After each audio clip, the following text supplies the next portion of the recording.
Enzo Recto, kalaban ang katiwalian at kasinungalingan, kakampi sa katotohanan at kabutihan. Pero sa totoo lang mga kabunyog, nagkamali kasi sila ng akala. Nagkamali sila ng akala dyan. Alam nyo kung anong sinasabi kong nagkamali sila ng akala? Ang akala ng kampo ni Sara, nung nanalo sila sa Kamara, ay sa Korte Suprema, di ba dineclare ng Korte Suprema na unconstitutional? Oh, tuwang-tuwa sila. Wala na yan. Tapos na. Tapos na. Ang akala nila, hindi na marirevive ang impeachment. Kasi pagod na ang mga kongresista. Pangalawa, babayaran yung mga yan, bibigyan ng pera yan, wala nang perang pambigay sa mga yan. Pag hindi na yan nabigyan ng pera, wala na yan. O, ganun ang paniniwala nila. Kasi bayad daw yung mga kongresista doon sa unang impeachment. So ang tingin nila, pag walang perang pangbigay diyan sa mga kongresista, hindi na yan susuporta sa impeachment. O, ganun ang paniwala nila. At pangatlo, pagod na ang mga kongresista. Pagod na. Nung una, nagsulong na sila ng impeachment, tapos wala namang nangyari, wag na lang. Pang-apat, ang tingin nila, dahil sa Senado, hindi nakakasiguro, maraming kongresistang kakampi ni Sara, mahihirapan naman daw makuha yung 2/3, wag na lang isulong ang impeachment. O yan, yan yung mga ganong, ang paniwala nila, wala na yan. Patay na ang impeachment.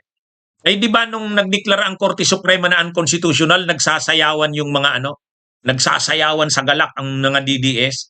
Sabi nila, wala na, patay na ang impeachment ni BP Sara.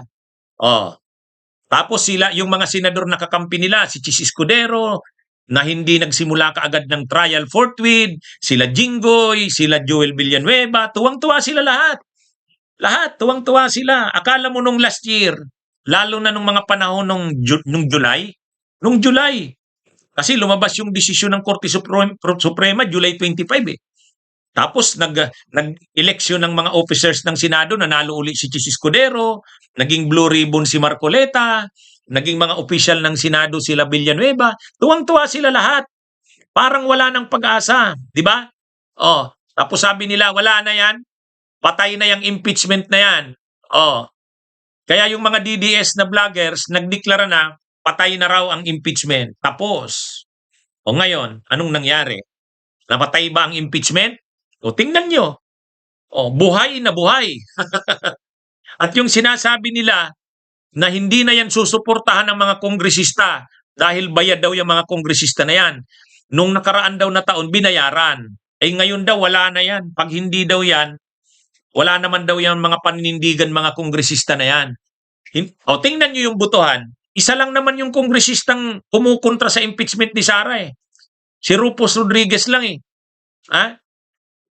Nung pinag-usapan yung sufficiency in form, substance, ilan? 54 against 1? Ibig sabihin, wala. Yung mga kongresista, hindi.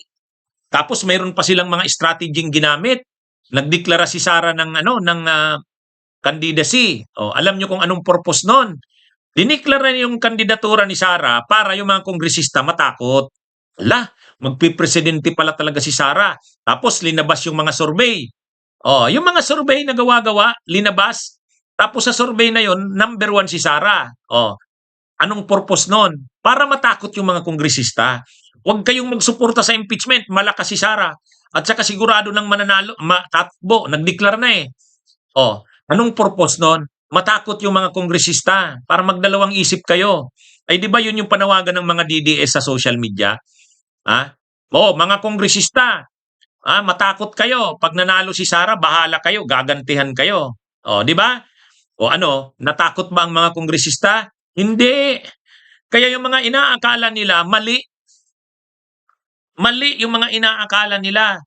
Ang akala nila, dahil diniklara na ng Korte Suprema, pagod na yung mga nagtutulak ng impeachment, magkakagulo na yan, mag-aaway-aaway na, wala na yan.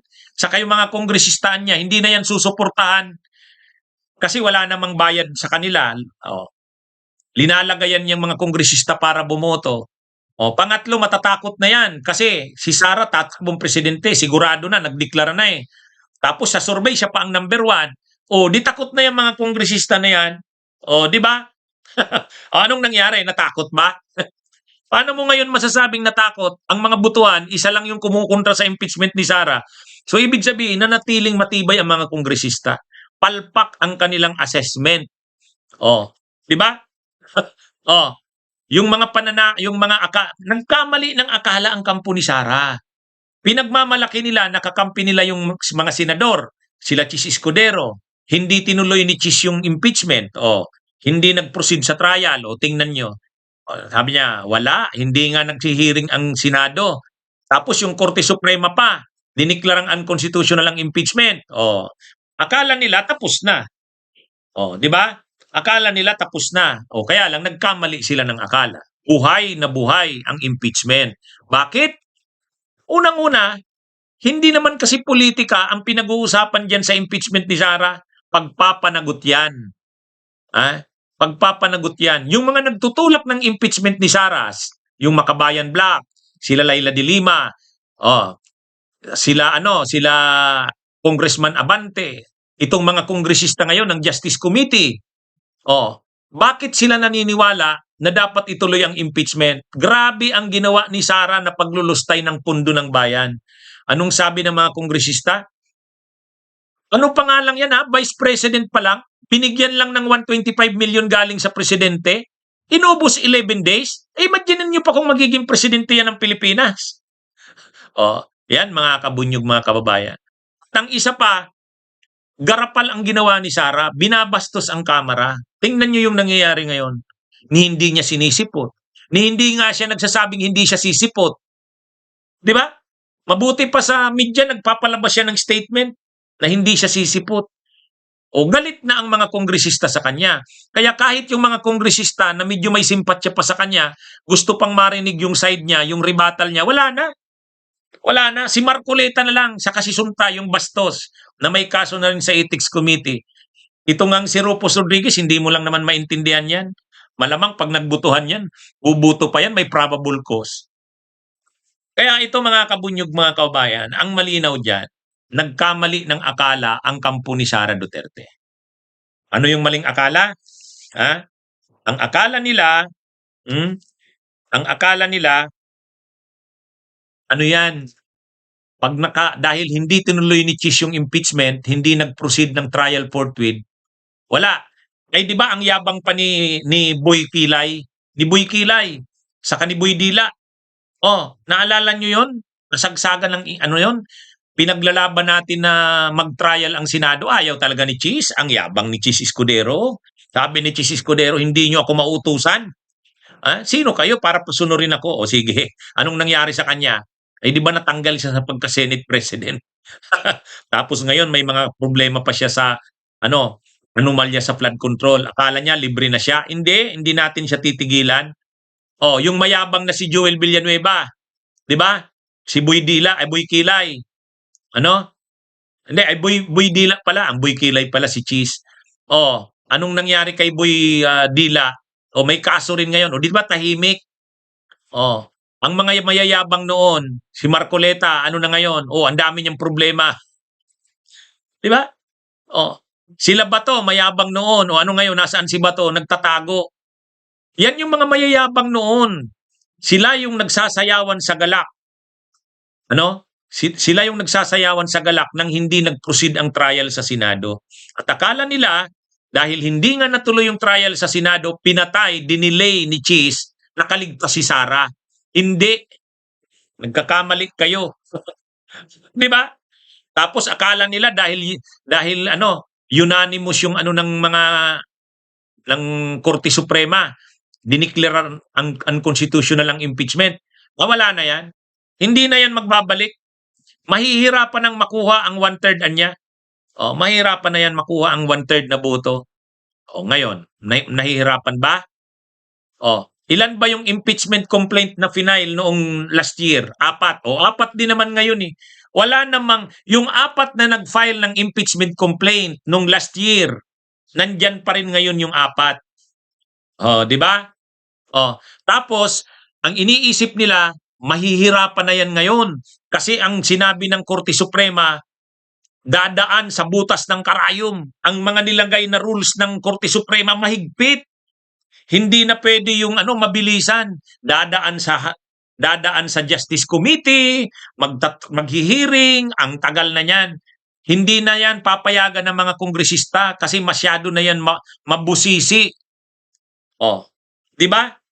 Oh, sabi ang iniisip nila, yung binigay na rules ng Korte Suprema masyado ng detalyado. Ang hirap ng sundin.